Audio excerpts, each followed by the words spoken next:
Hi friends, வணக்கம். Welcome to Lakshmi ருச்சி நலபாகம். எல்லோரும் எப்படி இருக்கீர்கள்? அனைவருக்கும் இனிய அனுமன் ஜெயந்தி நல்வாழ்த்துக்கள். இன்னைக்கு இந்த வீடியோவில் நம்ம பார்க்க போகிறது துன்பங்கள் தீர்க்கும் ஸ்ரீ அனுமன் சாலிசா 40 பாடல்களை தான் இந்த வீடியோவில் உங்கள் எல்லாரோடையும் ஷேர் பண்ணியிருக்கேன். இப்போ தான் நம்ம சேனலில் புதுசாக பார்க்குறவாளாக இருந்தால் லக்ஷ்மி ருச்சி நலபாகம் சேனலுக்கு மறக்காமல் சப்ஸ்கிரைப் பண்ணிக்கோங்க. பக்கத்தில் இருக்கிற ஆல் பெல் சிம்லையும் கிளிக் பண்ணிக்கோங்க. அப்போ தான் நான் போடுற வீடியோஸ் எல்லாம் நோட்டிஃபிகேஷனில் வரும். வாங்கோ வீடியோக்குள்ளே போகலாம்.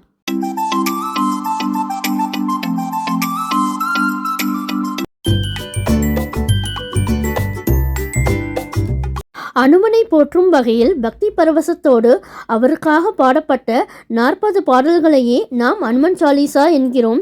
இந்த பாடல்கள் அனைத்தும் அவாதி என்னும் மொழியில் துளசிதாசரால் பாடப்பட்டவை ஆகும். ராமச்சரித்த மனசாவை விட இந்த பாடல்கள் சிறப்பானவை என்று கூறப்படுகிறது. இதில் உள்ள 40 பாடல்களும் தனித்தனியாக ஒரு வரத்தினை நல்குகிறது. ஜெய ஹனுமானே, ஞான குணக்கடலே, உலகத்தின் ஒளியே, வானரர் கோனே, ராமதூதனே, ஆற்றலின் வடிவமே, அஞ்சனை மைந்தனே, வாயு புத்திரனே, மாபெரும் வீரனே, பெருந்திரள் வடிவே, ஞானத்தை அருள்வாய், நன்மையை தருவாய், தங்கமேனியனே, பட்டாடை அணிபவனே, மின்னும் குண்டலமுடன் அலைமுடியும் கொண்டவனே, இடிகொடி மிளிரும் கரங்கள் கொண்டோனே, முஞ்சை பூநூல் தோளணிவோனே, சிவனின் அம்சமே, கேசரி மகனே, உனதொளி வீரத்தை உலகமே வணங்குமே, பேரறிவாளியே, நற்குண வாரியே, ராமசேவைக்கென மகிழ்வுடன் பணிவோனே, உன்மன கோவிலில் ராமனின் வாசம், ராமனின் புகழை கேட்பது பரவசம், நுண்ணிய உருவாய் அன்னை முன் தோன்றினாய், கோர உருவினில் இலங்கையை எரித்தாய், அசுரரை அழித்த பெரும்பலசாலியே, ராம காரியத்தை முடித்த மாருதியே, சஞ்சீவி கொணர்ந்தே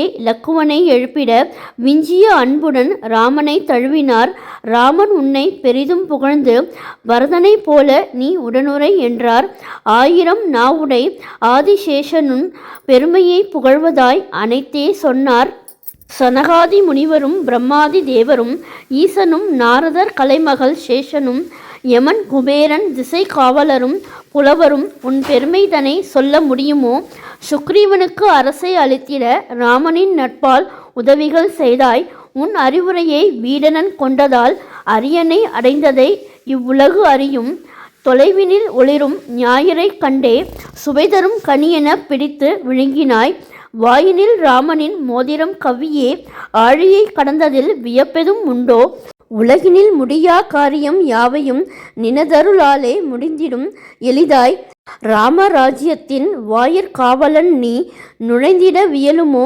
நின்னருள் இன்றி, உன்னை சரணடைந்தால் இன்பங்கள் நிச்சயம், காவலாய் நீவர எதிங்கு எமக்கு அச்சம், நின்னால் மட்டுமே நின் திரள் அடங்கும், மூவுலகும் அதன் முன்னே நடுங்கும், பூத பிசாசுகள் நெருங்கிட வருமோ, மகாவீரனுன் திருநாமம் சொல்வாரை நோய்களும் அகலும் துன்பங்கள் விலகும், பலமிகு நின் திரு நாமம் சொல்லிட தொல்லைகள் தொலைந்திட அனுமன் அருள்வான், மனம் வாக்கு செயலால் தியானிப்பவர்க்கே தவம்புரி பக்தர்க்கு வரங்கள் நல்கிடும், ராமனின் பணிகளை நீயே செய்தாய், வேண்டிடும் பக்தர்கள் ஆசைகள் நிறைவுறும், அழியா கனியாம் அனுபூதி பெறுவார், 4 யுகங்களும் நின் புகழ் பாடிடும், நின் திரு நாமமே உலகினில் சிறந்திடும், ஞானியர் நல்லோரை காப்பவன் நீயே, தீயவை அழிப்பாய் ராமனின் கனியே, 8 சித்திகளும் 9 செல்வங்களும் கேட்டவர்க்கு அருள்வரம் சீதையுன கழித்தார், ராம பக்தியின் சாரமே நின்னிடம், என்றும் அவனது சேவகன் நீயே, நின்னை பற்றியே ராமனை அடைவார், தொடர் வரும் பிறவி துன்பம் துடைப்பார், வாழ்வின் முடிவினில் ராமனடி சேர்வார், ஹரியின் பக்தராய் பெருமைகள் பெறுவார், மறு தெய்வம் மனதில் நினையா பக்தரும் அனுமனை துதித்தே அனைத்தின்பம் பெறுவார், துன்பங்கள் தொலையும் துயரங்கள் தீர்ந்திடும், வல்லிய அனுமானை தியானிப்பவர்க்கே ஆஞ்சநேயனே வெற்றி வெற்றி வெற்றி, விஞ்சிடும் குருவே எமக்கருள் புரிவாய், 100 முறை இதை துதிப்பவர் எவரோ அவர் தலை நீங்கியே ஆனந்தம் அடைவார், அனுமனின் 40 படிப்பவர் எல்லாம் சிவனருள் பெற்றே சித்திகள் அடைவார், அடியவன் துளசிதாசன் வேண்டுவான் அனைவர் உள்ளிலும் திருமால் உரையவே. இந்து மதத்தை சார்ந்த பலரும் தற்போது தினந்தோறும் அனுமன் சாலிசா பாடலை துதிக்க துவங்கியுள்ளனர். தினந்தோறும் துதிக்க முடியாதவர்கள் அனுமனுக்கு உகந்த நாளான செவ்வாய்க்கிழமைகளில் துதிக்கின்றனர். இதை ஜெபிக்கும் பக்தர்கள் அனுமன் மீது எந்த அளவிற்கு பக்தியை கொண்டுள்ளனரோ அந்த அளவிற்கு அவர்களுக்கு பலன் கிடைக்கும் என்று நம்பப்படுகிறது. 40 பாடல்கள் கொண்ட இந்த தொகுப்பில் 38வது பாடலை கவனித்தோமானால், எவர் ஒருவர் இதை தொடர்ந்து 100 நாட்கள் 100 முறை ஜெபிக்கிறாரோ அவருக்கு பிறப்பு இறப்பற்ற நிலை உருவாகும், அதோடு மகிழ்ச்சியான வாழ்வும் உண்டாகும் என்று கூறப்பட்டுள்ளது. அனுமனை போற்றும் எத்தனையோ பாடல்களும் மந்திரங்களும் இருந்தாலும் அனுமன் சாலிசா தான் மிகவும் சக்தி மிக்கதாக கருதப்படுகிறது. இந்த பாடல்கள் உருவானதற்கு பின்பு ஒரு அற்புதமான வரலாறும் உள்ளது. டெல்லியை முகலாயர்கள் ஆட்சி செய்து கொண்டிருந்த போது துளசிதாசரை மன்னர் சந்தித்தார். அப்போது துளசிதாசர் ஸ்ரீ ராமச்சந்திரமூர்த்தியின் புகழை மன்னரிடம் கூறினார்.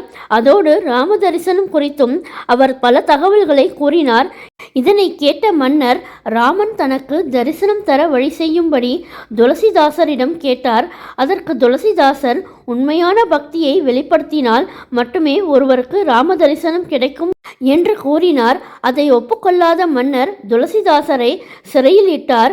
சிறையில் இருந்தபடியே துளசிதாசர் அனுமன் சாலிசா என்னும் இந்த 40 பாடலையும் எழுதி அதை ஜெபிக்க துவங்கினார்.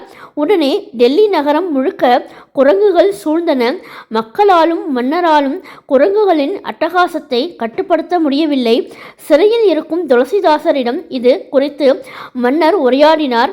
அப்போது துளசிதாசர், இது வானர படைகளின் ஒரு சிறு பகுதியே, படை முழுவதும் வந்த பிறகு ராமன் வருவார், உமக்கு தரிசனம் தருவார் என்றார். இதை கேட்டு அதிர்ந்த மன்னர் தன் தவறினை உணர்ந்து துளசிதாசரை விடுவித்தான். உடனே குரங்குகள் அனைத்தும் அங்கிருந்து சென்றன. அனுமன் சாலிசா மந்திரம் தோன்றிய விதத்தில் இருந்தே அதன் சக்தியை நம்மால் புரிந்து கொள்ள முடியும். அனுமன் சாலிசா ஸ்தோத்திரம், அதை தினமும் பாராயணம் செய்பவர்கள் பலர் அதன் தெய்வீக சக்தியை உணர்ந்துள்ளனர் என்பதும் குறிப்பிடத்தக்கது. இந்த அனுமன் ஜெயந்தி சிறப்பு வீடியோ பிடிச்சிருந்தா உங்கள் ஃப்ரெண்ட்ஸ் அண்ட் ரிலேட்டிவ்ஸோட ஷேர் பண்ணிக்கோங்க. என்னுடைய லக்ஷ்மி ருச்சி நலபாகம் சேனலுக்கு மறக்காமல் சப்ஸ்கிரைப் பண்ணிக்கோங்க. நான் வேறு ஒரு இன்ட்ரெஸ்டிங்கான வீடியோவில் உங்களை மீட் பண்ணுறேன். Thank you, by.